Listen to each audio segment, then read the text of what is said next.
Hi there. Hello. I know it's been a while. That would be entirely my fault.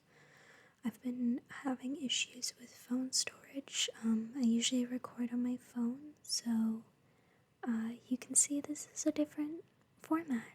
I'm a lot grainier. I'm not exactly sure I'm gonna fit fully into frame, but we're on an iPad, so let's see how well this goes. I figured to get myself eased back into making ASMR videos, I would just read you guys a book, a little bedtime story.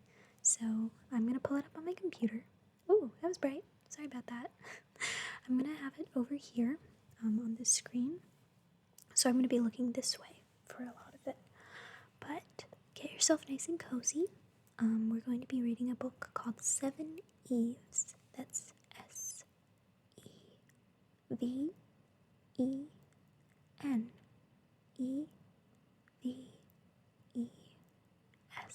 Seven Eves by Neal Stephenson. Stephenson. So, get settled and let's get started. Part 1. The Age of the One Moon. The moon blew up without warning and for no apparent reason. It was waxing, only 1 day short of full.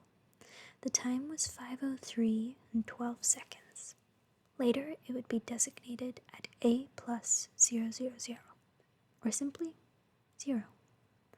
An amateur astronomer in Utah was the first person on Earth to realize that something unusual was happening. Moments earlier, he had noticed a blur flourishing in the vicinity of the Rainer Gamma formation near the moon's equator. He assumed it was a dust cloud thrown up by a meteor strike.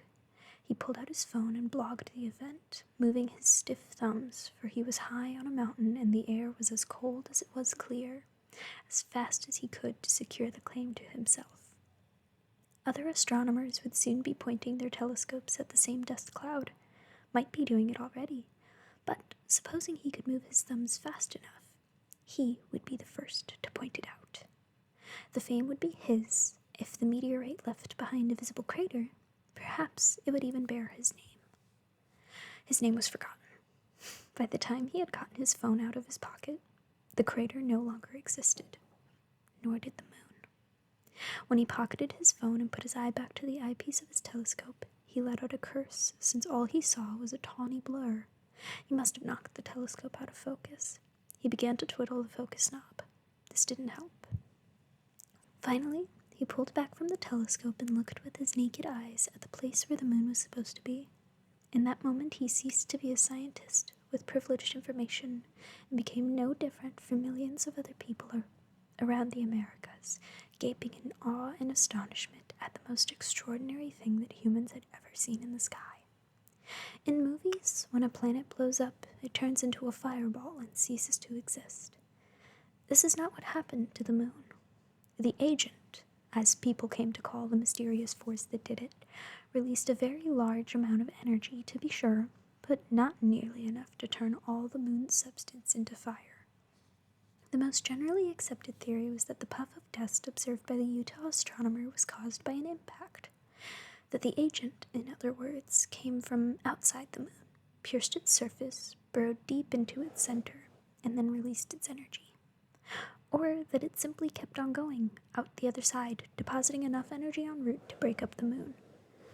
Another hypothesis stated that the agent was a device buried in the moon by aliens during primordial times, set to detonate when certain conditions were met. In any case, the result was that first, the moon was fractured into 7 large pieces, as well as innumerable smaller ones, and second, those pieces spread apart, enough to become observable as separate objects, huge, rough boulders, but not enough to continue flying apart from one another. The moon's pieces remained gravitationally bound, a cluster of giant rocks orbiting chaotically about their common center of gravity. That point, formerly the center of the moon, but now an abstraction in space, continued to revolve around the Earth just as it had done for billions of years. So now, when the people of Earth looked up into the night sky at the place where they ought to have seen the moon, they saw instead this slowly tumbling constellation of white boulders. Or at least, this is what they saw when the dust cleared. For the first few hours, what had been the moon was just a somewhat greater than moon-sized cloud, which reddened before the dawn and set in the west as the Utah astronomer looked on dumbfounded. Asia looked up all night at a moon-colored blur.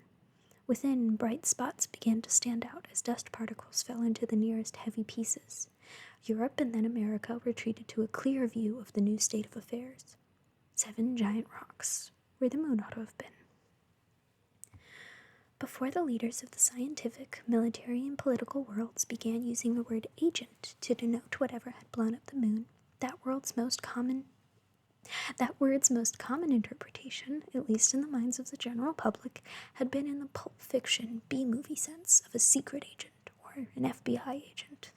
Perhaps of a more technical mindset might have used it to mean some sort of chemical, such as a cleaning agent. The closest match for how the word would be used forever was the sense in which it was used by fencers and martial artists in a sword-fighting drill where one participant is going to mount an attack and the other person is going to respond in some way. The attacker is known as the agent and the respondent is known as the patient. The agent acts. The patient is passive. In this case, an unknown agent acted upon the moon. The moon, along with all the humans living in the sublunary realm, was the passive recipient of that action. Much later, humans might rouse themselves again to take action and be agents once again.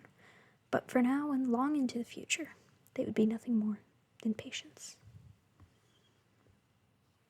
That was chapter 1. I hope you guys liked it. I know this was a short video, but sleep good.